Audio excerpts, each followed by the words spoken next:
just as my baby brother who got diagnosed with haemophilia. And my twin didn't make it, and I was in intensive care in an incubator for months. And it turns out the article says there was a court hearing and a fine and a ban from stuff. I hadn't heard anything about this. Yeah, you come on soon. It's to full time, 0-0. So we go to extra time. But I still haven't been on the pitch. I've watched the manager's sons come off and go back on. I don't have the will to be asked anymore. I am that demoralised by it, and it was cold. I just want to go home. I spent days stood at the top of the stairs where I knew people would walk past, hoping they'd see me upset and say something. Christmas Day 2018, she got drunk and admitted to Liam that she'd cheated on him. Point where she tried to take her own life twice. Can you just cut this bit? Sorry.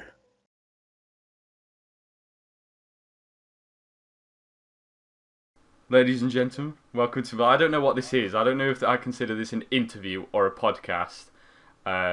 It's the first one I've ever done, so I expect it to be quite bad.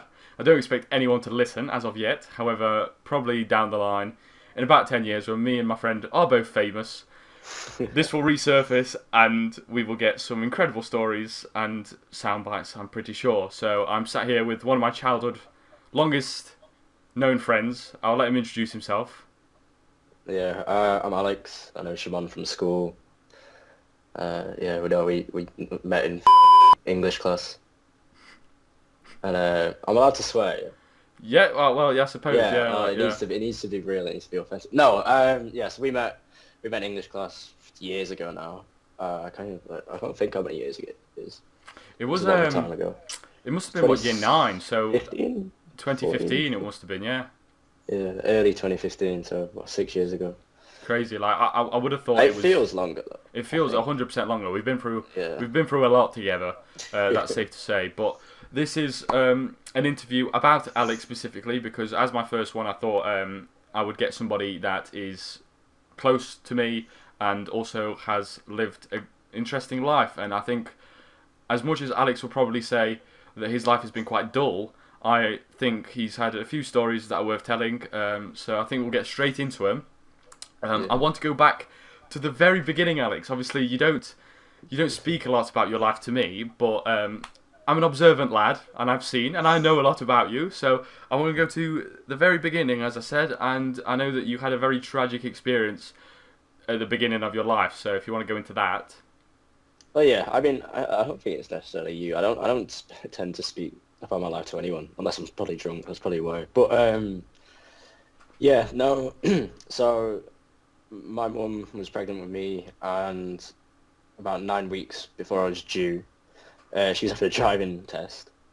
Ironically, because you think, I'll be due for 9 weeks, and she was due with twins, and yeah, so she went into labour. She was ill 9 weeks before I was due to be born. So obviously, it's not long enough for really.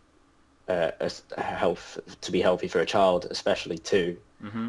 And so we were both in intensive care. My twin didn't make it, and I was in intensive care in an incubator for months before I was strong enough to leave the hospital. So yeah, I didn't get off to the greatest start.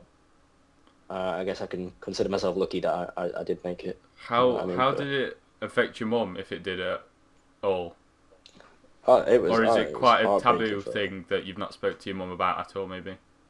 It's a bit that comes out in bits and pieces because I don't want to bring up bad memories. It's very much something that, as stupid as it sounds, has been, I wouldn't say comes to terms with, but it's just not nice to speak about. I mean, obviously conversations had to have been had as I was growing up because as you're growing up to understand elements of the situation, but. Yeah, it's not something, especially recently, that's been spoke about a lot. I mean, like I said, what I've said from that intro is pretty much all I know. I don't know what she was ill with. Mm-hmm. I don't know. I don't know if he ever. I don't think he was ever alive. Have you mentioned his name? Because I feel like that would add quite a bit. That was well, my middle name and his first name. They were the two names that they were going to call him. It was either Aaron or Ryan. They chose Aaron as his name, so I got the other name as my middle name. Yeah. So it's almost sort of like in a small way, sort of like he's a part of me. Of course, yeah. And you always will be. You always will be. Yeah, I mean, it's not. I mean, it's nothing closer really than twins, really, in a I don't know, genetic sense or whatever. Yeah, of But course. yeah, back to what you said about my mum. Obviously, it'd have an effect on anyone, like any form of miscarriage. It's obviously devastating, and my mum is a very, Like I don't I've know, met Alex's like a mum, and very, Alex's mum yeah, is like one of the most genuine, nicest women I have met. So I can no, she's vouch for her amazing. when whatever he says, Yeah, I'm sure it's going to be positive. yeah, no, she's amazing, and she didn't deserve it. Like you ask any single person who's ever met her, and she's, yeah, like I said, like Siobhan's met her a few times, and she is genuinely the nicest person. Like I'm very, very lucky in that department, and it's just a shame that she's been so unlucky Of course. in her own life. Yeah, I like you say. So you've started your life off completely on the wrong foot. It was very unlucky, and obviously, like a tragic experience like that must have hurt. Going on a little bit, so obviously your childhood was also not the easiest. Obviously, your parents had divorced. Did you know it was coming when they did? Well, I was only 2 when it happened. Okay. So by the time I like understood the situation I was in, it was all very normal to me. But the way it actually sort of, and people don't think this because you hear parents divorce, you think, Mhm. oh, they've been through this, they've been through that. Yeah, yeah. But once again, it's not something that's been spoke about in recent years. But as I was growing up, what I understand is that it was very amicable, the divorce. It was Yes. very just, I don't know if I was just told that because I was a child and I wouldn't understand the logistics of it, but Mhm. I've just seen the way that they are, Yeah, yeah. like they can still talk to each other. Like my mum literally looks after my dad's mum Wow. in her Okay, so state they've of still got a dementia. very So positive it's like, relationship. Yeah, yeah. as in, yeah, that's what I mean. And it was always, I think, you could always say that, yeah, they could put it on for my sake, but you just being in and around it. And like, my mum's not exactly someone who'd lie to me for the sake of that. My dad went through times where he wasn't the greatest person, and my mum went through times where she uh, struggled to see them sides of people. But Yes. from what I understand, it was very, yeah, very amicable. And When was the so that first happened time? when Sorry, carry on. sorry. It's alright. No, so that happened when I was 2. Yes. And And when was the first time it sort of like hit you or you comprehended? Because obviously when you're 2, you can't really remember anything. So when was the first memory of you actually realizing?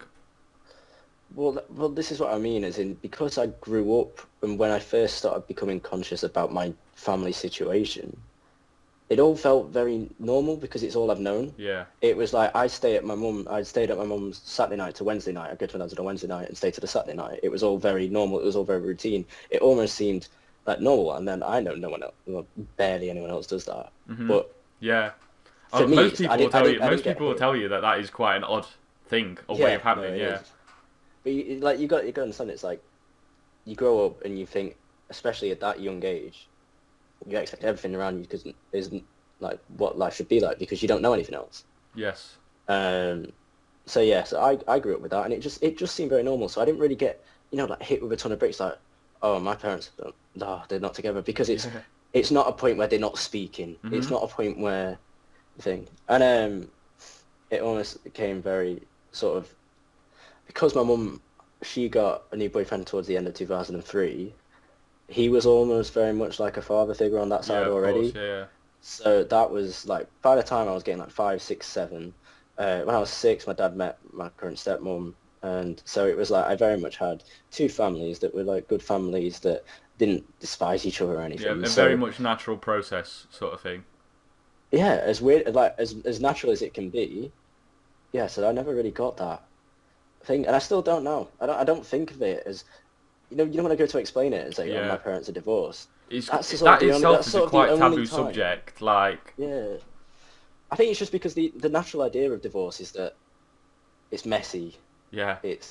And I think apart from when I actually have to physically say it out loud, I was like, oh, my parents are divorced. Yeah. Yeah. I don't think about it like that because it really doesn't feel like that. hmm No, and obviously that is your story. Like everybody's stories are different. Yeah. Did you? Because I know when your younger siblings were being born, you'd be obviously your parents were divorced at this time. Yeah. Did you feel odd being away from them because obviously you'd spend your week at your mum's and your weekend at your dad's, or vice versa? Did you feel a bit like odd by that, knowing that you couldn't be with them?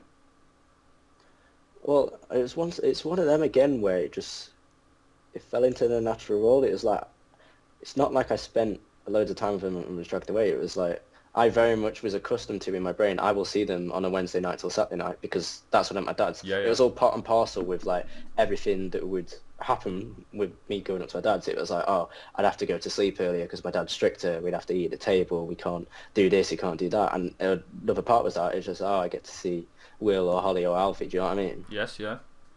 It's like, it's like I said, because it's just all, like I said, once again, it's an unnatural thing, feeling like a natural process. Yeah, yeah. Like, one of my questions was actually going to be, like, did it feel weird having, like, 2 lots of holidays? But obviously you've just said that it was a complete natural... Really nice. It was a complete... That was different because even, like, it's very different, like, even in terms of, like, an actual sort of loving sort of family thing. I'm loved by both of them. I love both of like, the sides of the family. But they are very different. My dad's much more well off and there's a lot more people, whereas on my mum's side, it was just me, mum and her boyfriend for a while, and it's a lot more just me and my mum now. And I think there wasn't 2 sets of holidays because it was like, whereas my dad had the money to take us on 2-3 holidays, like expensive holidays a year, yeah, my mum would take me on maybe to Blackpool in the summer, or if we're lucky, maybe once every few years go to somewhere like Spain.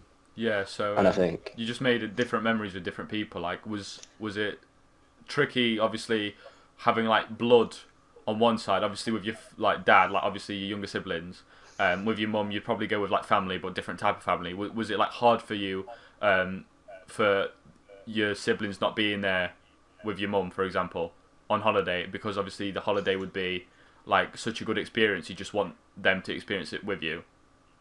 I do feel like it's very different styles of holidays.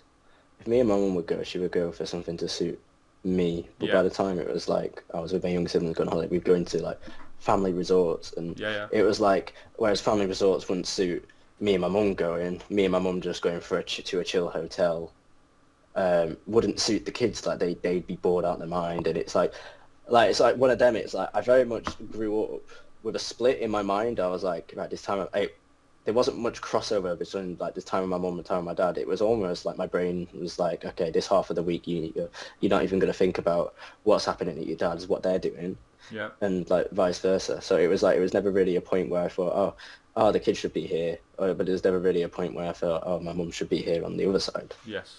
It was all very split. So moving on a little bit, this was literally at the beginning of your life. We've just talked about like little Alex, but going on not too much further, but just a little bit further onto primary school. How did you find primary school? Primary school is very interesting because I think it's very hard at a young age to understand sort of social constructs almost. Yes. I think that's the thing. I very much felt that my time at primary school, I was mates with everyone. I think everyone does up to a certain point. But I think it's only when you come out with it, or the later years, that you sort of realise it's like, I thought coming out, when I was first originally leaving primary school, I thought I was quite popular. But then you look back on it a few years later and you think, okay, I had like 2 friends that would actually speak to me, and then everyone else just says hello to each other because they're kids, that's what they do. Yeah. In terms of actual, like, well, that's like the social side. In terms of school itself, I went to school in town. It was probably about a 10-minute drive. I was always late because my dad would take me because it was late. Martin's a busy man. Martin's a busy man. No, he's just not. What's the word? What's the word? You know when you're on time. I can't think of it. Punctual. That's it. Yeah, he's a. You're welcome, mate. Terrible. Yeah. See. Oh, yeah. I'll take the football journal guy to correct me on my English. Yeah. No. Yeah. So my dad wasn't very punctual, but not great like for you. This is. No, this ain't great. Well, I'm not the one doing an English-based course, so I'm alright. I'll stick to my numbers. But I mean, it's not good though that you are the native and I am the foreigner. Yeah, you've lived here long enough. I suppose, yeah. Yeah, but it comes back to that very much, not like a divide, but very much different lifestyles. I would get the bus and walk to school with my mum, and it meant we get there early because of the bus times and stuff. Whereas my dad would be leaving 10 minutes before school started and getting there like a few minutes late. School itself. Yeah, so I went to this school. It was a decent school at the time when I was there. It's gone downhill since I've left. I'm not saying that's my fault, but Yeah, I've heard some stories, but yeah, like I said, the first couple of years you sort of friends with everyone, but I think I knew from an early age I was quite academically smart. Yes.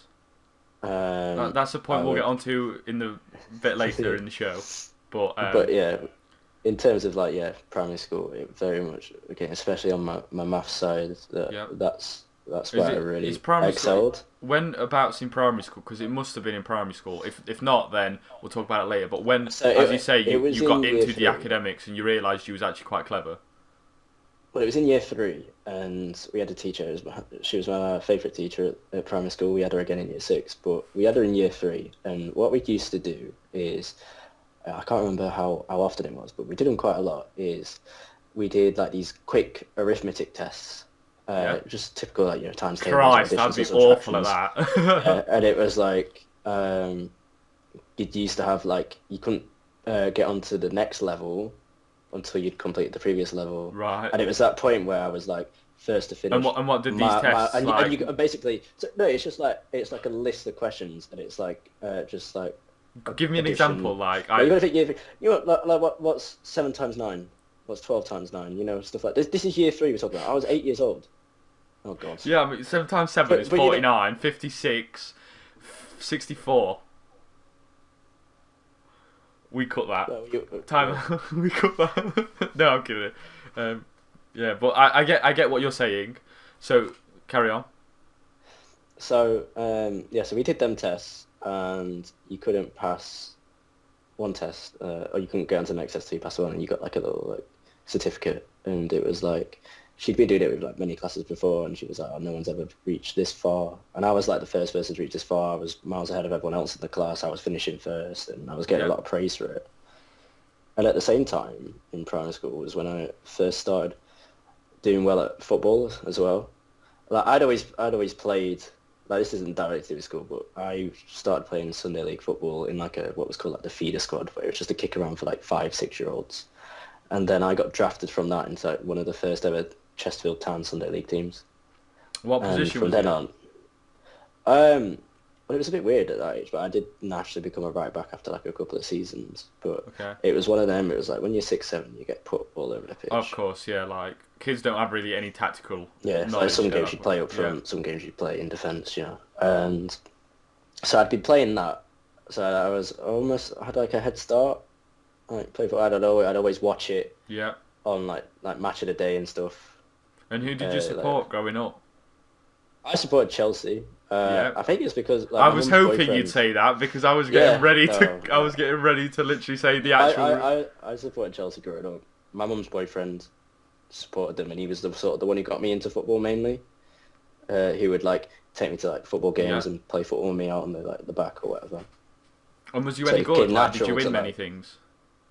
It's like there weren't too much to win. Like we played a few games. It was only like, as I say, when we get to like the age as it grows up, first time I started to like realise like, okay, I'm actually doing something good. Because to me it was just, we're going every Sunday, we're going to play some matches. I can't remember if I won, I can't remember I lost. I was 8-9 years old. But it was like year 4, and in primary school you have the A team and the B team. Yeah. But you can only play football in those teams if you're in year 5 or 6. Okay. That was the same as mine. But I was the first year 4 to make it into the B team. Oh my god, mate, we're more similar than I thought. I didn't actually know that story, but I was literally exactly the same. So so I was one of the first year 4s to make it into the B team, and the head teacher was the one who ran it, and he was a big Chesterfield fan as well. I supported Chesterfield. I went to Chesterfield games with my dad since I was like 5-6. I had a season ticket with him, so that also goes into my love of football. Like I played it, I watched it, I went to games. Yeah. And then so year 4 comes about, we're going to school, and like we'd always have like practices for like the B team at each other, and he was like, "Oh, you scored the quickest goal that I've seen," thingy. And then he was like, used to call me like Jack Lester. Wow. Like a mini That's Jack Lester. That's some compliment. Which is, if you don't know, Chesterfield from about 2007-ish, 2006-7-ish till about 2012. I can't remember when he left, but he was like a club legend, scored a lot of goals. Did very well. So at the time when I was playing football then, that meant the world to you.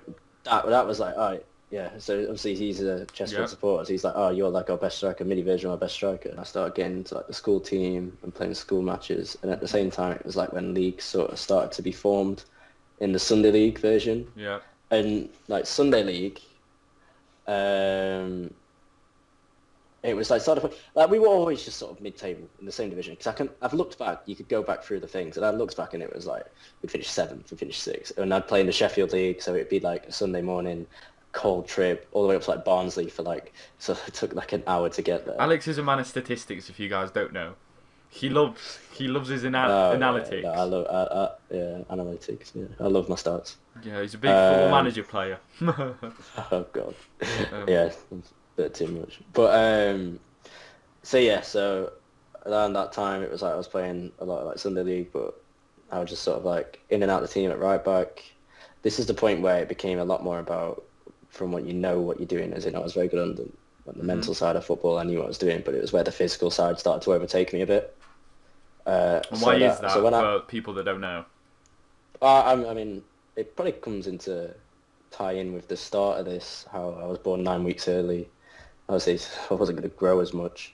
Not to say that that's the only reason. Like I could have been naturally small if I'd have spent, however, 40 weeks, 9 months, whatever. And why? How tall are you? I'm 5'7", and how tall are your parents? Because obviously it's genetics, isn't it? Do you know? I think my dad's like 5'10.5" or something. Okay. And so he's not the tallest. Like, it's not to say that I'd have been taller or. Yeah. So you naturally could have been small as well. My mum's like the same height as me, I think. I actually don't know. It's not something I've really paid attention to. Right. But yeah, so obviously at that point I just wasn't really growing. I was like skinny and thingy, so I knew what I was doing, but it was like, yeah, like I said, it was a point where it became about being that little bit faster, being that little bit taller, being that little bit stronger.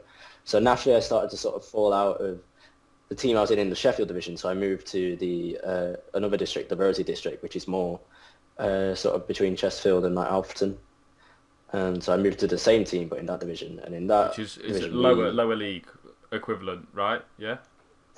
Well, the Sheffield district, like for the youth, was the biggest of its like all the Sunday League. So it just would have better players because there's more players, a bigger pool of players. There's more players, so like there was like 9 leagues in that. Yeah, so naturally there'd be more. We were in like the 5th, 6th league, whereas I went to the Rosie League and there was 2 leagues. Mm-hmm. This is when I think we just started playing 90-minute matches as well. So we had this cup game, and I started on the bench. I was like, yeah, fair enough. I've started on the bench plenty of times, and it was 0-0, and so there's no like, if you don't get on, why are you complaining? Because not everyone gets on or whatever. But it's rolling subs, so you can come on and go off. Mm-hmm. Like a few came on at half time and went off, and then like the first sort of warning time, it's like, oh, okay, so we're like 60 minutes in, and one of the players who came off at half time has gone back on, and I haven't played a minute yet. And I understand that it's like we were drawing 0-0.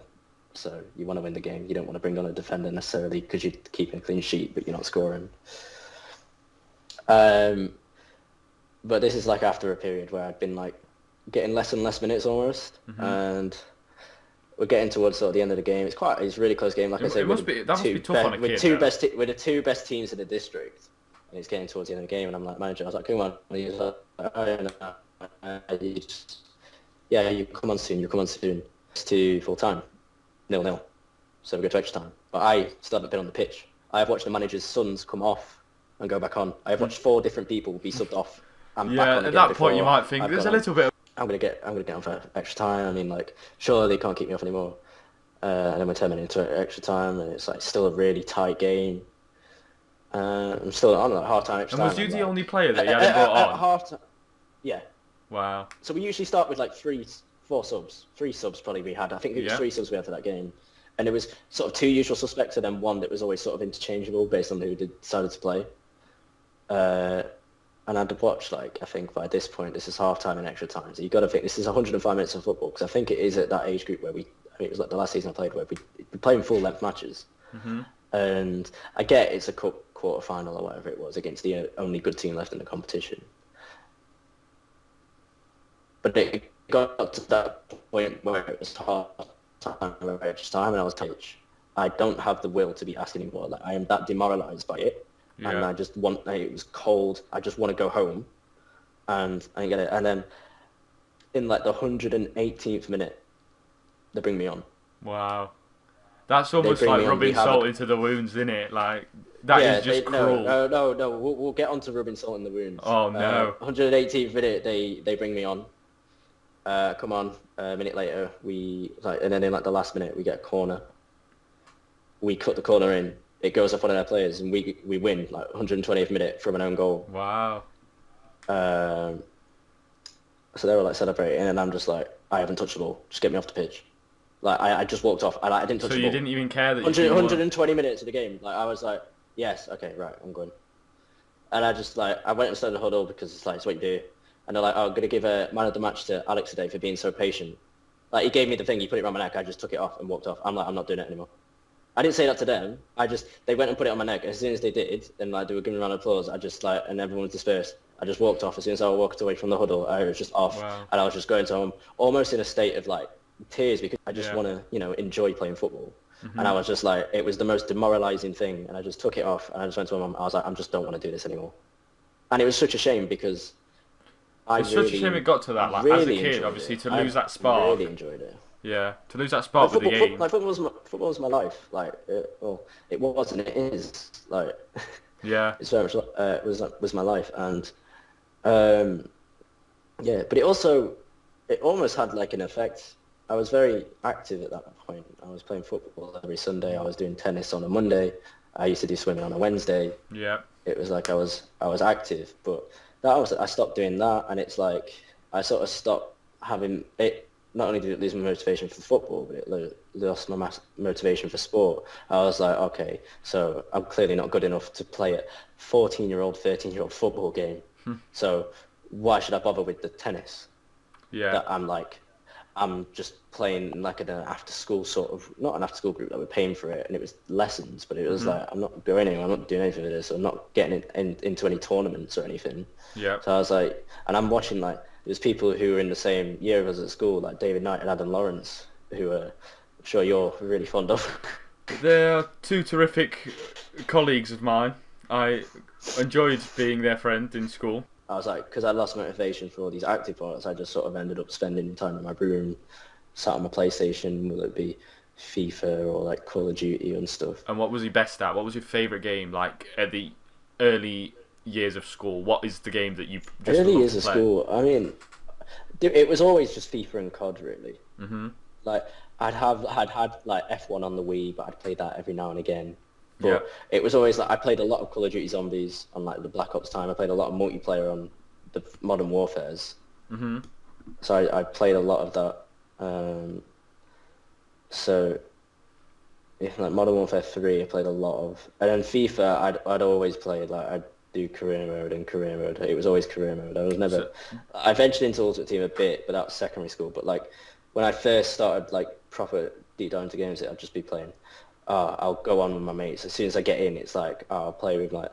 I had a friend called Josh who I'd met online, and we'd always play Black Ops Zombies, like Ascension. Like we'd always be on Ascension like for hours, getting to late rounds. There was nothing better than just zombies grinding for hours. Just grinding zombies. Like you can't do that anymore. It's not the same. No, it's not the same. And then I made a friend on Ghosts called Ash, and we played a lot of COD and a lot of FIFA as well.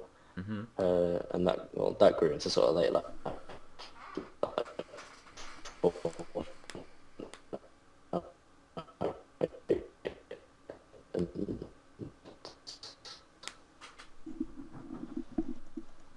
I've just been in my room, like all the time.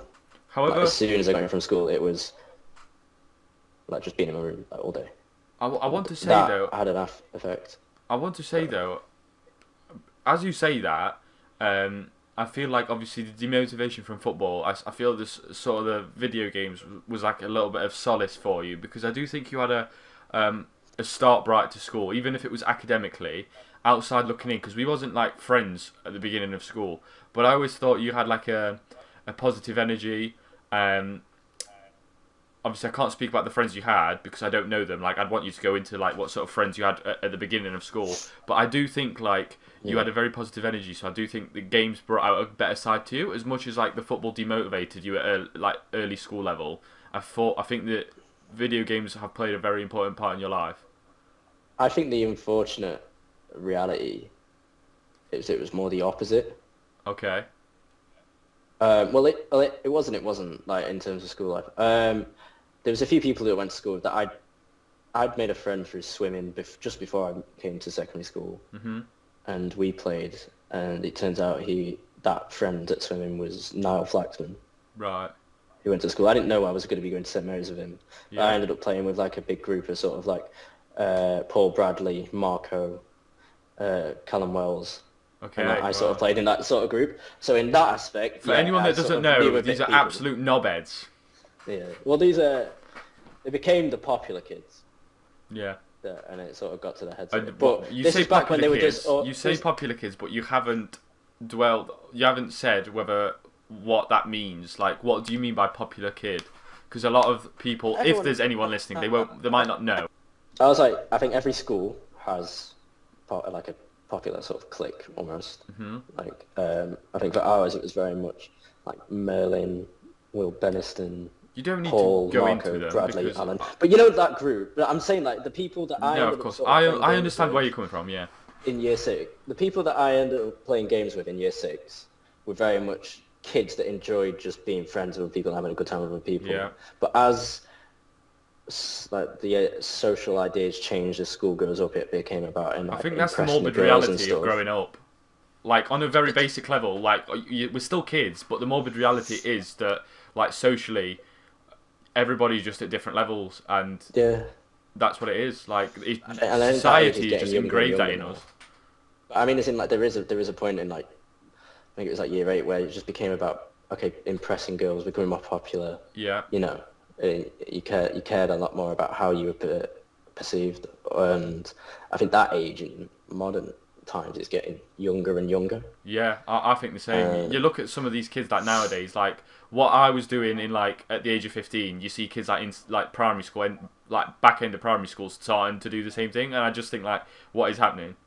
Yeah, but this just leads me back to the point where I was saying like I think this lack of like sort of football led to a massive decline in just my school life in general, both academically and socially. Because the people that I tended to play with on the games, especially like year 7, 8, and 9, weren't people that I knew at school. So it's not like I was talking to people I knew from school. I was getting in, I was just playing all day. So I was avoiding homework. I was like rushing that in at school and stuff. Was this not towards the end of your school, rather, though? I've had the feeling like towards the end of school... No, but I mean, as in, like, it was a whole thing. But I'm just saying, like, that started happening in year 7, 8, and 9. So whereas, like, the kids that I did play, like, Modern Warfare 2 with, like, Niall and Ambler, whereas they started, like, evolving socially and taking that side, I was still just sat in my room almost the same as thing. In football, you just got left behind, sort of thing. Yeah, but this I think was much more my own fault. Like in football, it's nothing really I could do about my realistically. Yeah, but also you could say that happened because of the football. Like it was a domino effect, if you will. Because if football had worked out for you, you'd have been confident going into school and happy. Your morale would have been high, so you wouldn't have like sat in your room. So that's what I'm saying. It is a domino effect. It was like falling out of the football sort of playing side. That's what it meant. It meant that like. Okay, so I don't have to go to training on a Wednesday night, so I can stay in and play game. Yeah. I don't have a match on Sunday anymore, so I can play zombies all day. And it was like, and then it also led to like, if I'm playing it every single day at school, I wasn't doing my homework, so I started to fall away a bit on the academic side. Like my natural sort of intelligence got me through. I still think your natural intelligence was better than me at full pelt, but like...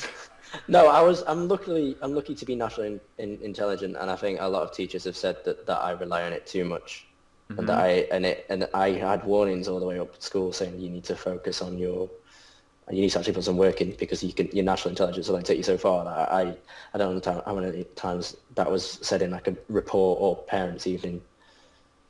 But yeah, like I said, it was a domino effect. I fell out of the playing side, and it meant there was more time to sort of play games, and then that was sort of like it swallowed me up, and I played it a lot, and I don't regret it. I had a lot of fun, but in the long run, it wasn't good. Yeah, definitely. It really wasn't good. It has its benefits, socially, but yeah, it definitely does have its cons. So it meant that like at school, I had like 2 friends. I had Nick and I had Lucas, and and it was more just because we walked home together. Yeah. So we sort of spoke a lot, and then we just sort of like naturally became friends from that. But it was like, as other people were expanding their circles and growing, and Of course. I was just very much stuck to when I'm at school, I'm speaking to them too. When I'm home from school, I'm speaking to some kid I know from playing a game. Yeah. And that's all right for maybe year 7, year 8, but that was carrying on till like year 9, year 10, year 11 at a push. And it almost came to a point where it was like, I was doing it for fun. Yeah. It came to a point where I was doing it. That was fun for like year 7, 8 as an escape from the mess socially I'd got myself into. It was like, I didn't think about the social side until it became to the point where the social side was too far away to sort of save. That I was like, okay, I'll just stick to this now. It was like in the later years of school. Sort of thing. Well, it was like, yeah, it was in the later years of school. It was like, oh, I can't go and hang around with anyone after school. So it came from the point where I wanted to game to where I had to because I had nothing else to do. Yeah. And what part of school? Because we talked about obviously early life here and like Lucas and Nick. What part of school was it where you I wouldn't say drifted from them, but when you more like found other friends, like i.e. me? When was that? It was that time. It was like end of year 9, sort of that. As in, I found myself. Well, me and Nick were always sort of like close mates whilst he was in school, but Lucas, we were like good mates. But I think it was like the start of year 10. He started to hang around with sort of like another group of friends, and that's fair enough. You make new friends, but because that's what I'm saying. Like I'd missed out. Like whereas he developed his social circle to have multiple either friendship groups or friends, I very much just had Lucas and Nick. So losing one of them was like, I'm losing just one of my friends. And it was just me and Nick, and it wasn't fine. Like we had a lot of fun. We were good mates. But like I was saying, like when he drifts away a bit, you lose the trio that we had. Yeah. And then that sort of like left sort of space for like wanting more friends and stuff. And then that's obviously when the chance scenario happened that we got thrown together. Yeah, if you go into that, do you want me to touch on to that? Yeah. Yeah, of course. It needs explaining. I've got time, and it involves me, so naturally, like a little bit of selfishness, I'd like to hear it. But I do think that without it just being selfish, I do think it was a big turning point in your life, or like at least it was something worthy of speaking about. So most definitely. Yeah. So this is actually like we knew of each other. Like, well, I knew of you. I can't say the same, really.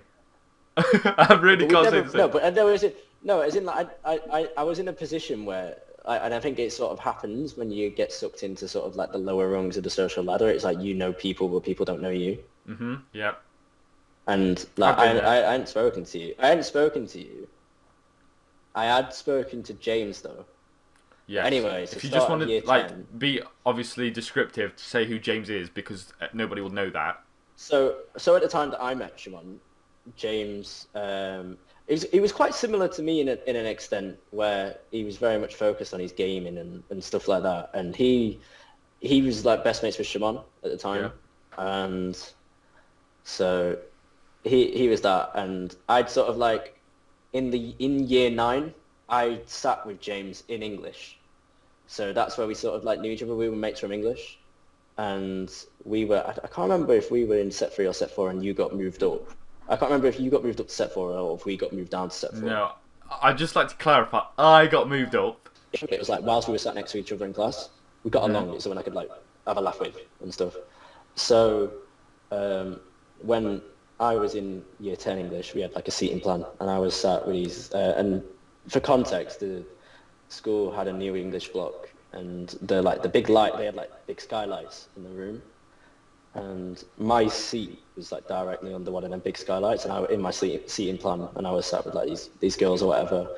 And one day I come into English with Miss Curran Shook, who I'll get onto.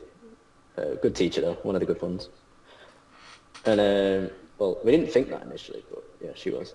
eventually. No, we didn't. But she turned out to I be think that's what happens when you have them for the GCSE years. For the 2 years, you get to them. Mm-hmm. But yeah, so that skylight had been leaking from whatever, like rain or whatever, and obviously because it was directly above my seat, it was all water dripping onto my seat. So it was like, okay, you can go and move. And Szymon and James were like on their own table at the back on the other side, and I got sort of moved with them.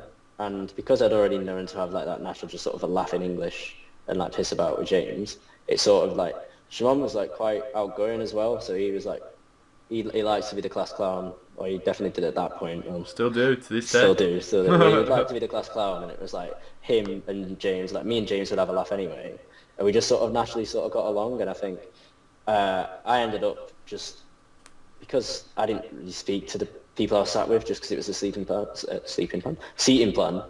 So I didn't speak to them, so I was like, okay, I'll just try and stay over. And like, instead of going to sit back at my normal place when the skylight was fixed, I just went and kept sitting next to Szymon and James. Mm-hmm. And the teacher, like, she didn't mind. Like, sometimes we'd be a bit loud and things, but she, like I said, she was a nice teacher, and she sort of like let me sort of stay there. It helped that she was young. I feel like obviously she could see that you was unhappy, so I feel like she just got it. And I think it helped in my work because not only did like we loved our creative writing as well. I mean, based on the fact that he's literally doing a football journalism course, when I think one of our best pieces is quite literally. But I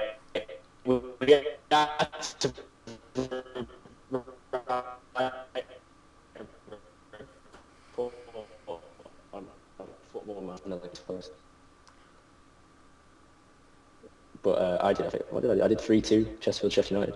Yeah. However, I think this all stemmed, me doing football journalism all stemmed from when you and me did the little predictions on the back of like our GCSE books. We'd like fill out like we draw little predicted lineups. We draw like a football pitch and do predicted lineups, and then we'd say like we'd do predictions for the games. And it was just sort of stuff out of like boredom, being at the back of the class and sort of taking a piss, that we realised that we actually had quite a lot of common, like we had like good, like similar style humour. Mm-hmm. We both like obviously liked football, and then it came like and in turn FIFA and stuff like that. And it just sort of became that it was quite a natural process in like finding a new friend that we sort of became friends. And with that sort of filling the void almost of like the friendship I had with Lucas, I sort of drifted away a bit from Nick because I was more invited to hang around with Szymon's friendship group, with James, that guy, you know, etc. I don't need to go into it, but it was like a group of like 6, 7, 8 of us, and we'd go play football at break or stuff. And for me, that was much better because with me and Nick's very introverted, so it was very much we just sort of sit and talk or take the piss out of each other. But it was very much also it kind of goes back to I didn't play football. Getting to play football on the field at break lunch was a sort of re-sparked the side of like playing football again that I hadn't had since I'd stopped playing Sunday League. Mm-hmm. And it was that, and it was fun, and like there were so many different styles of characters in that group that it was a really sort of good environment to be in. Like be the ones that have the piss took out of. You have the ones that would take the piss out of people. You'd have the ones who would be different but funny. You'd have the ones who, you know, there was all different types of characters that made a friendship group work. If everyone's just the same, then it doesn't work. And I feel that came at a good time in your life because just as you had all that sadness as growing up, I feel like it just picked you up at the right time. Yeah, and I just felt like I was much better suited in a friendship because me and Nick, we were just sort of friends because we sort of didn't have anyone else. Like we went to the same primary school. There was only 3 people that came from our primary school. It was me, Nick, and Callum Shepherd. And he was sort of like on a different, like he was focusing on that social side. And me and Nick were sat next to each other in form, and it was just sort of like, we were just sort of always there. So it was like we were always friends with each other. But I just feel like we were very different people. Mm-hmm. Like we had similar humour, but we were different people in what we like enjoyed to do in like a spare time and stuff. So it became like, when I found like Szymon and that friendship group, it's just someone I felt much more like suited to, like that group and like and may I just say there was nothing like the Alex Ambler and Szymon Gazrowski link up. Oh yeah. So, you've not touched on that, and obviously I think the viewers are dying to know about it. So obviously, we play football quite a bit. We go into the field, and there was like the big sort of group in the year group that were like that sort of like popular clique, and the girls would always go and hang around and play football on their pitch. Then they'd beat us lot on our own little. There'd only be like 10 of us probably at most at one time, but we'd have like little 5-a-side games with like little jumpers for goalposts. So we'd have fun. We'd take the piss. It'd be really fun, and you wouldn't get bored of it. You'd go to the end of lunch, and last goal winner was always when the tone went. But also go into form 10 minutes into form time. But it was also like a middle group. They weren't popular, but they weren't necessarily in the lower rungs. And that was, like I touched on earlier, Adam, David, and sort of that group that my friend Lucas had sort of got into. And they wanted to play. And naturally, due to like spaces, it's like you've got all the year groups playing on the field. So they sort of like naturally came over to us, and they felt that they could challenge us because they weren't in a standing to challenge the popular people to a match. So to challenge us. And it just naturally sort of like rivalry sparked from it. And Szymon is almost like, I wouldn't say leader, but the biggest personality in our group sort of like came across it a bit. And I think Adam and David is more the bigger personalities in like, or the ones who are more outgoing in that group. And it sort of clashed a bit, and it was, so it was a bit of like a rivalry. It's there like was some great moments. At points like friendly banter, at points where seriously like you don't like this person. I was always sort of like on the fence because I was friends with Lucas, which meant that I sort of like was half friends with like that group. But at the points like Szymon had like no loyalties to them, so it was very much. Oh, when it was beautiful. Didn't like him. I'd love to get you back on a second time. I'd love to get you back on a second time where we just talk about the good times in school, because I feel we could have a whole hour. So I feel like you saved some stories for coming back to me. I feel like the stories that you saved right now, or you just touch on, like just skim, are the memorable times in school, like the good times. Because I feel like, especially on the field, we could go into so much. And that is one story that I didn't even think of asking you, because I completely forgot about it. But it would make a great whole podcast or an interview, however we would do this. So I just feel you just be very brief, and we move on, and the viewers will want more and come back for another one. As a little teaser for it, we would play football by ourselves. They were in their own group. The groups naturally came together. Not everyone got on. A few matches were had. There was some very exciting moments. Like I said, next goal winner is always intense, especially when there's a few hostile feelings and rivalries. El Clasico. And that's all there is to say about it, really. Yeah, so that was probably halfway through school where we really become friends, and our friendship really went from strength to strength. I know that we'll touch on this a bit in the next time, but James Parrish, like my best friend that everybody knows, like him and Alex had a little bit of animosity because almost like me and Alex become better friends than me and James at the time. But there was heaps of jealousy on both sides, I would say. No, of course. But overall, the whole experience was very positive. Like our friendship group was like very, very close knit, and almost like I feel I had, similar to Alex, I had a very like tough start to school, but towards the end years, it was such a great experience for me. I wouldn't change it for the world. Like, however, for you, really, I do feel whereas we all had a great experience, and like obviously I know that you had a good experience. I also think that you had quite a tough end to school, in the sense that you just as like you were just regaining like your love for life almost. You had some news that impacted you quite negatively, and that was the news with your dad. I think that came just like at GCSE sort of time. So I don't know if you tried a little bit less in school in that, but you're probably better off telling that yourself. With the news article thing? Yes. So that came, I think that was, I checked, that was December 2017. So, well, no, sorry, December 2015. So that was like year 10 and... Well, is that when, if that's when the article came out? Then I didn't see it for a few months after, and it's a stupid scenario. It was between 15 and 16. That's what I know, and obviously that was the years we did GCSEs. So we did GCSEs like May, June 2016, and just as we were getting into like the revision phase, I was revising, and I was just procrastinating, as you do, like everyone does, and I thought I did a stupid thing of searching my own name into Google, not my dad's name. Everybody's done it. But just Alex Ambler Chesterfield. Like, that's all I did. And the first article comes up is rogue landlords, and it was like... We'll get the article up on screen. but it was basically about how my dad had like left the property with like all this molding and just sort of like gone almost AWOL with it and not dealt with it. And it turns out like the article says there was like a court hearing and a fine and a ban from stuff. And I hadn't heard anything about this. Bear in mind, I was very much at the age where I could have been told about it. I was like 16 years old. Yeah. Still very fragile mentally. Like and you also got to think it was like it wouldn't have been the greatest news to hear just from my dad. It'd be like, oh look, this has happened. There's a news article. Or, there was a court hearing. But it was finding it out on my own accord. I just felt like sort of lied to. It was just blindsided. You know what I mean? Yeah.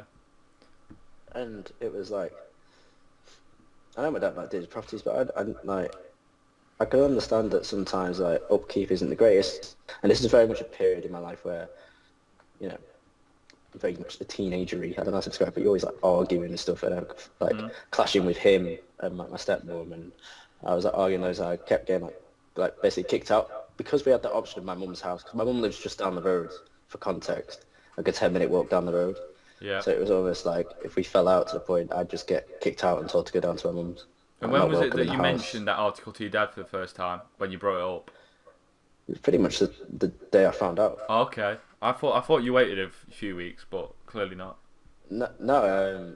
I found out. I think it was a night when I was at my mum's. I didn't want to ring him up and do it. So I think I'd found out on like a Sunday night or something. I think I was actually doing homework at that point, but it was like homework revision style thing. And I wasn't at my dad's till the Wednesday, and I spoke to him about it. And I don't know if he was already in a mood or we'd already argued or whatever, but I just remember him being so dismissive of it and just didn't talk about it, and was almost annoyed at me for finding out. Yeah, that must have been tough for you. There was a lot of tension between just me, my dad and Szymon, because this is the point where you got to think 2016. That's just as my baby brother who got like diagnosed with like haemophilia. Wow. Yeah, so where his blood doesn't clot. Yeah. So he was in a very like unstable position, like where he could, if he banged his head, his blood wouldn't clot, so he could die like from like internal bleeding and stuff. So there was all very much pressure with that. We also had my 5 and 7-year-old younger siblings, which aren't the greatest ages. Like Holly had been just starting school, and she was a nightmare anyway, and Will was still young enough that needed looking after. And it was like I was just this, or in their eyes, a disobedient teenager that's bringing up problems that aren't nothing to do with him. Do you know what I mean? Yeah. And there was just sort of a lot of tension at that time. I was getting kicked out quite a bit, and it wasn't a nice time to be at home. And my mum was like the complete opposite. Like she wouldn't never like cause a problem or like argue or anything. She was almost too soft, like too lenient. But it just meant that it was a very weird at time. It was like I'd be either being like an emotional mess, being kicked out my dad several times, and then being looked after by my mum. But then my mum, and it was like, yeah. So that sort of threw me off for GCSEs to the point where, as I was going into my study leave for GCSEs, I was like, I don't want to live with my dad's anymore. I was at that age where I could make the choice, and I was like, I want to go and live at my mum's permanently. And that helped, but obviously it took some adjusting to, because it was weird not seeing, like, because I especially for the first few weeks, it was like, I think my dad took it very personally that I didn't want to live there. Yeah. Like, he'd always say to me, it's like, oh, you're 16, you can make your own choice, but he took it very personally that I didn't want to live there. And so it was very awkward, and I didn't want to cause problems or argue, so I didn't see him for like a while, especially over my GCSEs. It was all like, there was tension if he spoke or whatever, but at the same time, I was like, that's when me and my little brother were really close. I was teaching him all this football stuff, and he was just getting into that, and it was like I had a new baby brother. Did you feel like you had a responsibility to like make your relationship with your dad better because of your younger siblings? No, not really, because I was still very immature. I didn't really think about the responsibility like that. Yeah, that's perfectly fine. You know what I mean? You're a kid. You're literally a kid. But it was more that I just missed them, and it was like, so even though I felt like I'd remove myself from the situation and make myself feel better, it was like, oh, I shouldn't be having to do this or whatever. And it was obviously the GCSEs are such an important time that, yeah, it did throw me off a bit, and I fell off the wagon a bit in terms of like school life. I once again turned to gaming as like an escape. Yeah. Because it took my head away from the real world, and that, but it took my head away from the real world too much. Like, it took me away from the bad parts of the real world, but also the stuff that was important, that like my schoolwork. So obviously at that age, you're still like very fragile mentally, and I picked up on obviously that you was quite destructive with our friendship group, Obviously, we still had a very good relationship. Like, we all still liked each other, and it wasn't like he was falling out with us. But I could definitely sense that something was up, and it was not long after that. After I sensed this, that you started like having little quarrels with like your best mates, which was our friendship group, and you started like falling out with people. So if you want to go into that, Yeah, so it was at the highest of the highs. We'd had our GCSEs, we had a few parties at the end of that, like you should do. And then we went on holiday, we went to West Ventura, me and you. And I think that was the point where I think we started to clash a little bit. And I think it was mainly down to, because I'd sort of became very, I don't know how to describe it, but my situation sort of at home made me very fiery, tentative, sort of. tentative and that stuff. And I became not a nice person to be around, as in I snapped very, I don't think it was because of the scenario I had at home and the way it was, I snapped a lot easier at like situations if I'd like, and and obviously in a situation where Szymon's invited me on holiday with his family and we started like falling out. Like there was at points drink involved, and it was like one of like only like the second or third time being drunk. So it was like I'm a small guy. You always drink more than you should when you're younger, and it's like that combined. It just wasn't pretty. That combined with me being snappy, sort of like. Yeah, no, it definitely was the toughest part of your life. I know for a fact. Like looking back at it now, like it was the worst I've seen you mentally. But that directly, like that snappy part, directly sort of leads into sixth form as well, because it's a direct correlation. So that's June time after our GCSEs. That's not long after we finished. Or is it? No, is it like end of June, July time? It was, yeah. It was before going into sixth form, yeah. Yeah, so it was probably like we still had like a bit of summer left. So in this time after GCSE, we also became friends with like a new friendship group from around where Szymon lives. So it was like a few of us from the school group who lived like around there. Well, I didn't live there, but a few from the school group that did live there, and a few of like people that they knew from around there. And we sort of became a friendship group in that, just for like that summer. But me being snappy and then people not knowing me, it became almost even worse. So it's like they had no loyalties to try and like understand why I was being like this and stuff like that. And then that sort of led up to, there was a few little arguments before we went away. And then we went away. It was very much I think a combination of us falling out like 2-3 times in the 10 days we were there? Yeah. Yeah, it was like us falling out too, like, because we had good times there. Like we had good times, and we met some people. I remember picking you up by the neck and dropping you because you was literally annoying me. Yeah, and so that combined with Szymon also came out that holiday saying he wanted to change himself. You had very much like a sort of an epiphany almost, that like you wanted to improve yourself and the way you looked. You don't want to be the outsider anymore. You want to be the one that people speak to and stuff like that. And I think that became almost sort of like easier for you with me being much more destructive to sort of like distance ourselves. 100%, yeah. And that was sort of, that was correct. And because obviously we'd left school, and very much at the end of school, it was like my friendship groups were very much all centered around Szymon, whether it be the home group or the school group. So me being distant, and Szymon was very much sort of like almost, I wouldn't say a leader, but naturally sort of the biggest, like I said, the biggest personality in the group. So it sort of became that like I fall out with him, I fall out with the group almost, and it very much became that like the summer after your GCSEs is supposed to be one of the best of your life, and for a good couple of weeks it was. But me doing this, apart from and like the way that Szymon was maturing, the way I wasn't, it meant that I distanced myself, and I became very, very lonely over the thing. And because, like I said, I was immature, the way I dealt with it was not the way that needed dealing with it, and it made things worse before it made them, like, it did make them better. So the way I handled it was very attention seeking and stuff like that, and it didn't help, and it was uncomfortable for people involved. And so that meant when I came back to sixth form, there wasn't that friendship group really. There was only a couple from that group. It was like, yes, they were sort of being friends with me for the sake of being friends with me, but with those what's happened over the summer very fresh in their mind, it didn't take anywhere near as much to start falling out again. And I very much had like a hard summer that it very much was very easy for me to become destructive again. So it meant that my destructiveness with my friendship, with my friends in the summer very much led to sixth form as well, and I found myself quite isolated in sixth form. Yeah, I was going to ask you, because obviously you ended up falling out with your friends in sixth form as well. I was just going to ask how it felt being sort of an outcast, and I know for at least a few weeks you just ended up being by yourself, and what you did to like keep occupied in that time. It was very much, like I said, a direct probably correlation of what happened in the summer, because like I'd hang around with 3 people at sixth form. One of them was like an external who joined the school, but the other 2 were very much part of that friendship group at home and had very much seen fit, because they were the ones who'd sort of given me a lot of chances, so were very much more hurt by the way I was. And it was all just that I can't explain it as anything else other than just like immaturity.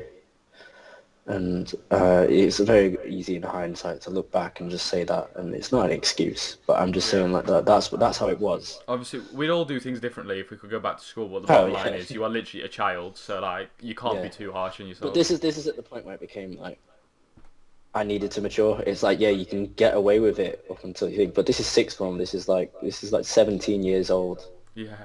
And I've found myself just sat by myself.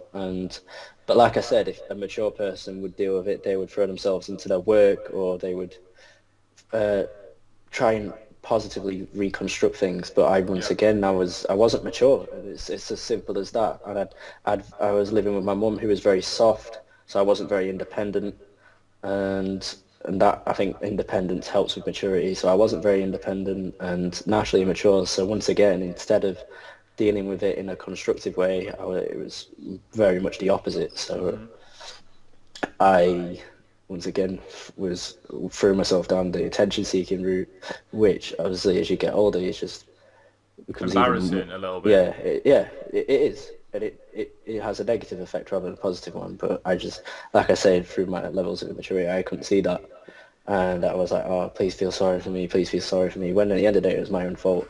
But like I said, then another addition to that is because of the immaturity, instead of like throwing myself into my work, because I just sort of tried either like too hard to try and like fix things with friends and focus too much on friends, that I just put myself in a bad place, and I fell behind on work again, and I very much struggled in my A-levels. And I think if it wasn't for getting an unconditional offer, I would have struggled to get into like a uni that I'd really have wanted to go to. I think you're being a bit harsh on yourself, because obviously you are right. But the thing is, you weren't there. You can't see how it was. I spent days stood at the top of the stairs where I knew people would walk past, hoping they'd see me upset and like say something. That's the level of attention seeking we're going into here, and that level of maturity. I completely understand that. No, I wish there was a suitable almost excuse, but it wasn't. That's what I mean, as in I could try and defend myself if there was a reason to, but it doesn't help. Sit up, because it's like I can't really see you, like, yeah. No, it doesn't. It wouldn't help anything by trying to be like, oh, it was because this person wouldn't understand this, or they were being stubborn. No, it was just me. Like, I was an immature child who went about things the wrong way, and when things got bad, I made it about me when it shouldn't be about me. It should be about the people that I'd wronged. You had quite a sad end to school life. Obviously, I feel your whole life up to this point was very up and down. Like a roller coaster. Obviously, everybody's life to an extent, even mine, like mine was 100% and probably a mirror image of yours. Good job that we're not going into mine, because obviously, like yours, we could be here forever. It has been tough, but now we're going into the next stage of your life, uni, and I feel like the uni stage of your life was a little bit like what you said about me in Fuerteventura. It was a little bit of a rebirth for you. So just talk to me about when you left for uni. Was it like a fresh start that you needed at the time?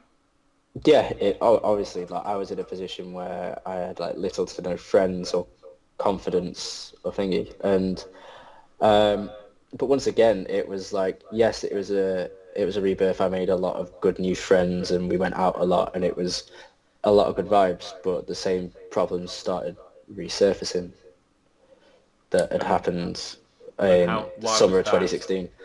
But it's just that initially it was through just, once again, the immaturity, but then, and it's like you got to think that that first term, which is obviously September to December, that was probably the best time of my life. Like I'd been, like I say, I've been given a clean slate, like reinvented myself as someone who people enjoyed being friends with and enjoyed being around all the time. It was the first time I think like I probably had that with like a big number of people, and it was brilliant. And then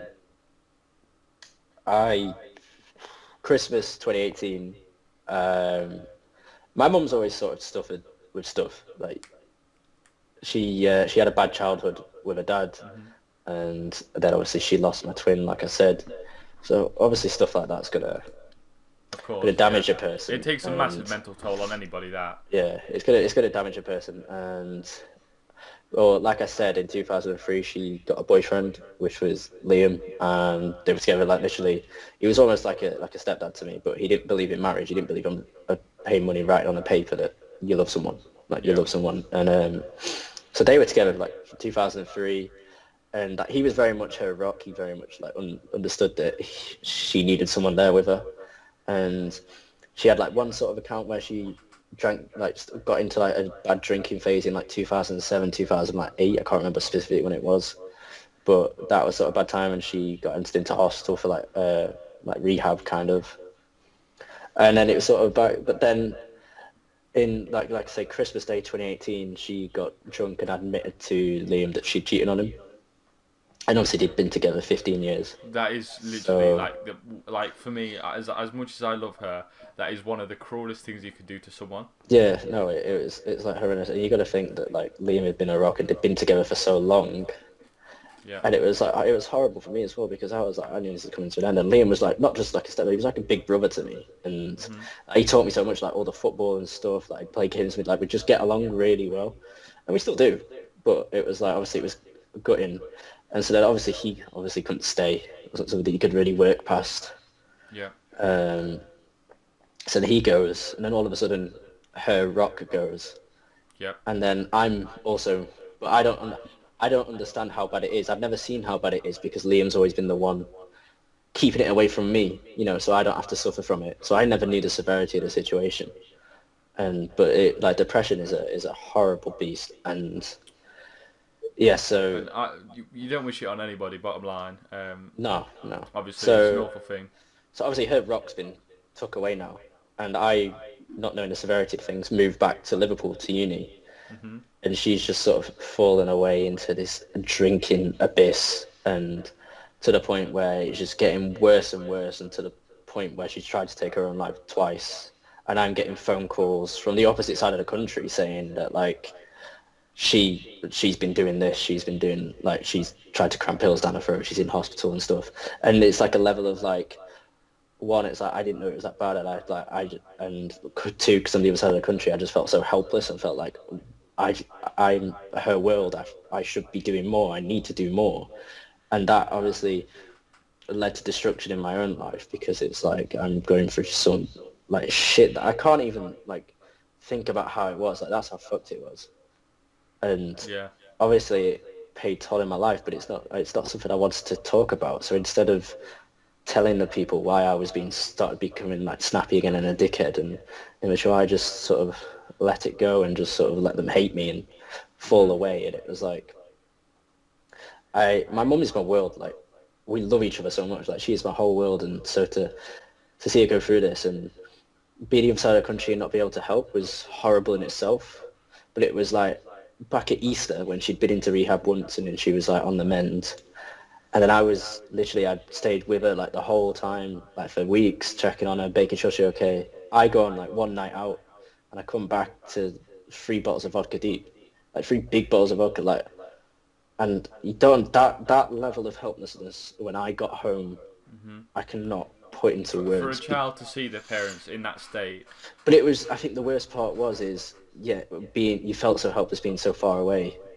But when you're there, that's can't describe it because and you still feel I'm helpless. still there. I've been checking every single day that the first point of like a chance it's like happened, and I felt that level of helplessness. Like I can't put into words. Like, and I wouldn't wish on anyone because like I said, when you're across the country, you feel bad that you can't do anything, but you also understand that why you can't do anything. But when I'm there, and like I'm my whole world, and like she's mine, I just felt like there was more I can do, and like that I've come home and witnessed that, and it's horrible, and I felt so horrible that I should be the one that be helping her through it because we are literally like each other's number one in life, and it was like horrendous to see, and I'm just so lucky that eventually after like 2 tours of rehab and a lot of support. And what did you do personally to help her through it? Did you do anything specifically? I don't know. I was so out of my depth. I just tried to be there as much as I could, but I also had to be at uni, and she had like a new boyfriend as well, who she's still with now. But he didn't understand the situation like I did, or well, like I'd come to learn, or that like obviously like Liam did.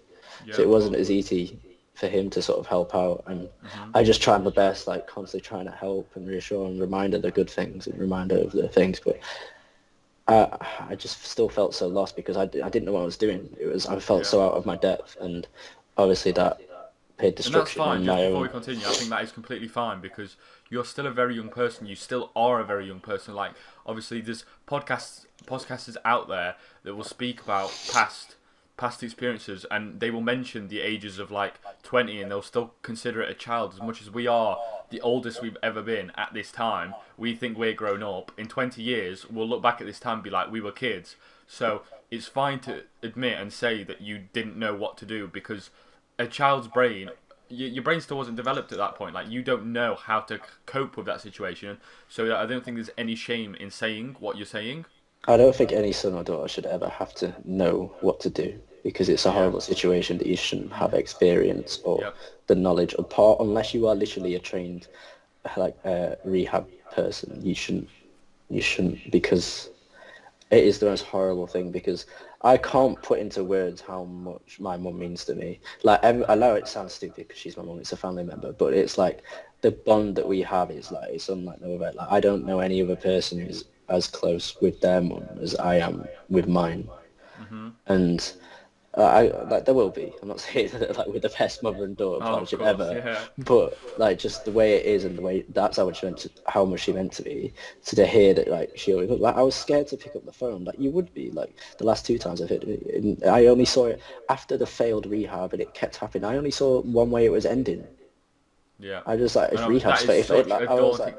That's a daunting thought. I was just so scared for so long, and luckily in August 2018, she finally didn't drink, and she's been sober since then. So that's amazing news. That's 3 years and August 2019. So it's 2 years and two months. Yeah, that's brilliant news. And she's come out of it. Like she shouldn't have had to go through it, but she's come out of it the best she's ever been. Like she's in such an amazing place mentally, and and she's keeping herself busy, and that's all she needs to do. And just see her happy makes me happy.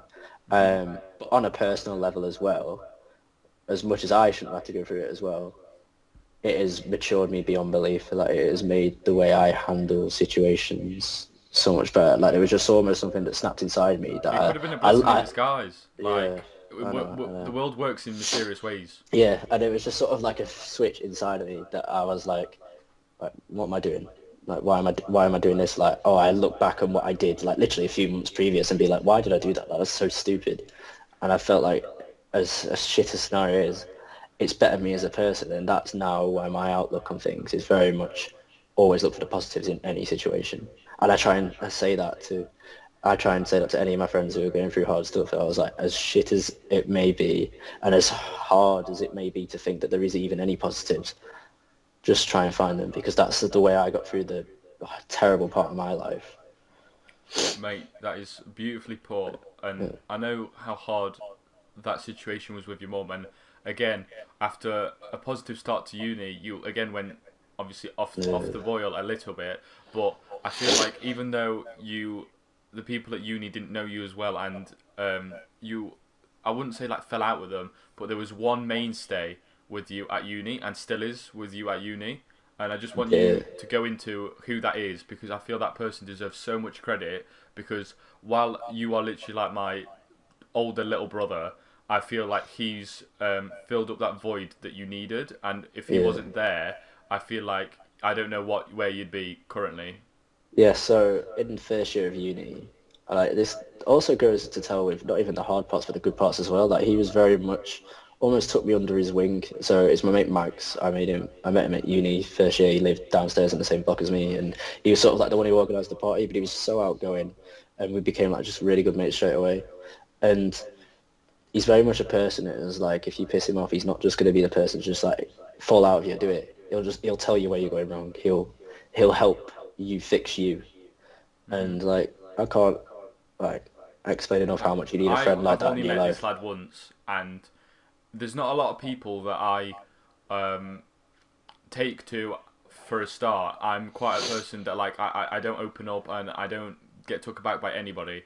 But his charisma and personality from the very first minute, where I'm not going to say what we were doing because it is classified, that information is classified, but the way he talked to me, spoke to me, and just his genuine, just the way he went about himself and carried himself, I was really impressed with that. And like to this day, like I've got so much admiration for him and the way he's been with you.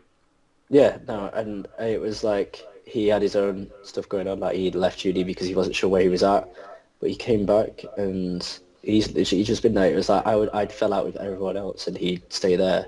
Like if he got pissed off with me, he'd just take me to the side and be like, "Look, don't do this. Don't be a dickhead."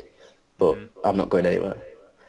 Yeah. And I can't put into words how much you need like a friend like that in your life, because it just sort of keeps you on an even keel. Because if you just like, obviously friends have the right to like be annoyed and fall out with you, but I think the way that he deals with things, and that's now it's almost sort of come full circle where I've had to be that friend for him, and it's very healthy friendship through the good times and the bad. And a friendship works both ways.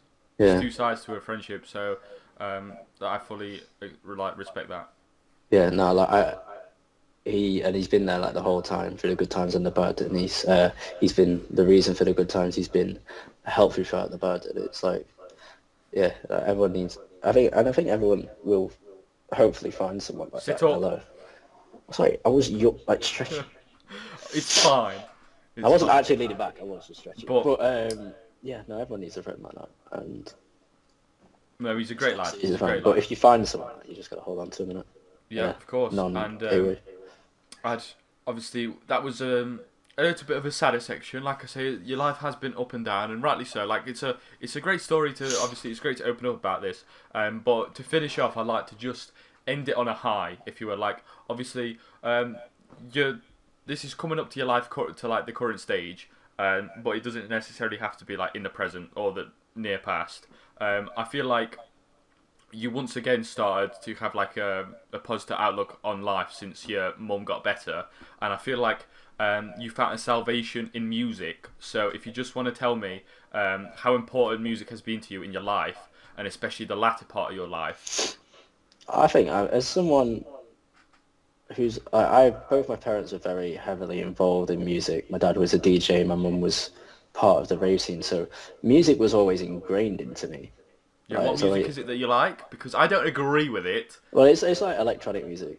Yeah, robot shit. No chance. There's several different styles of it, but yeah, so that, like I say, my dad was a trance DJ, my mum was very much part of the trance scene, my dad was also part of the hardcore scene and hard trance scene, but yeah, so music was always great into me. I always grew up, like my dad had his deck, could always listen to like trance anthems in the car, and you know, just growing up almost like constantly listening to music, that music is always just, been a part of my life. And now I feel like you are a walking Shazam. If I don't know the words to a song, I will go, Alex, what is dum dum dum dum in song? And Alex will be like, it is Danza Kuduro or something like that.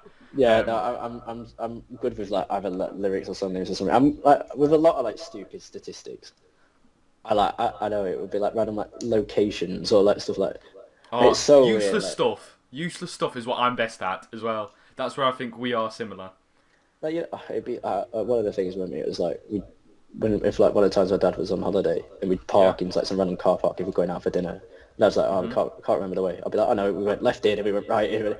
It was like, oh my like some friend's telephone number that I've heard once. I'll randomly remember. Like I just remember like those unimportant things, and I just and that could be directly linked to the music because.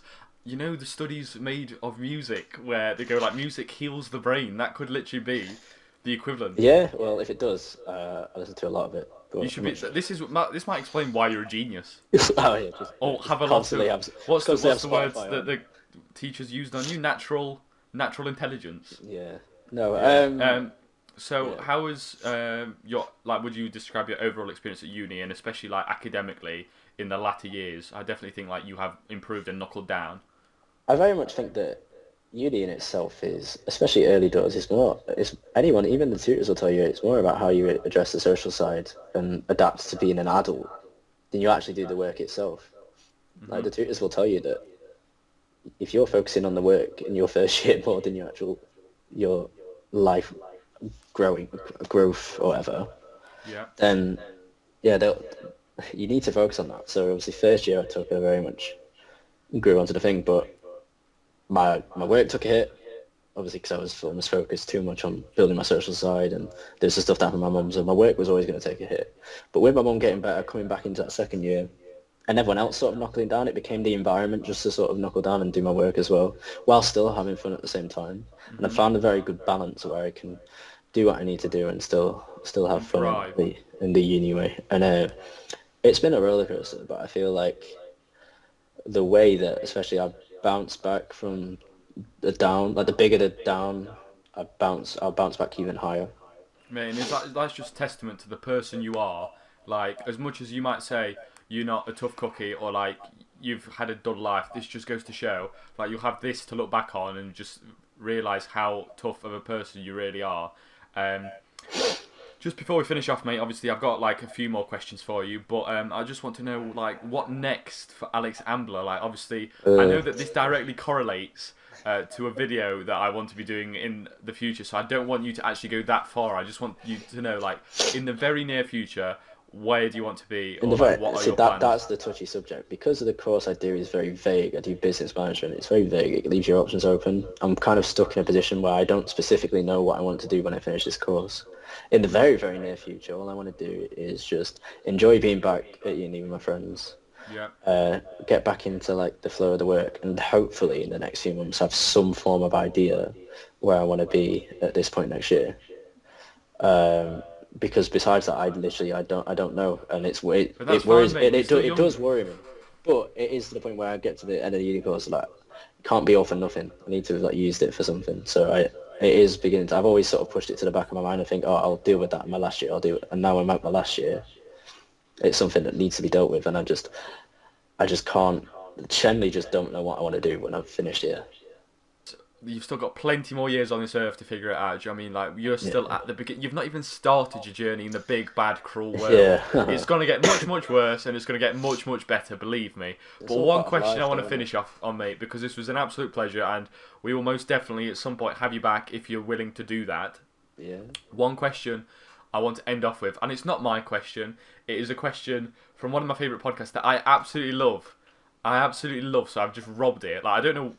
It's just basically, Alex Ambler, how would you like to be remembered? I just want to be remembered for just someone you can have a laugh with.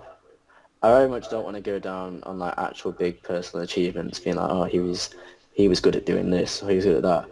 I just want people to look back and remember, the first thing you remember of me is like, oh, I had a good time when I was with him. Mm-hmm. You know what I mean? Right. Beautifully put. That's as simple as that. If people can look back at their times with me and go, oh, I had fun. Yeah, that's it. And it doesn't need any explaining. That's just it. Superb, mate. All right, thanks for coming on, mate. Thanks for going into your stories. It has been an absolute pleasure. I've enjoyed it. And so like I say, there will probably be about 2 views on this podcast for the next 10 years. But when eventually it blows up, just know. I didn't know what to say. Right, no. Like, comment, subscribe. Peace out.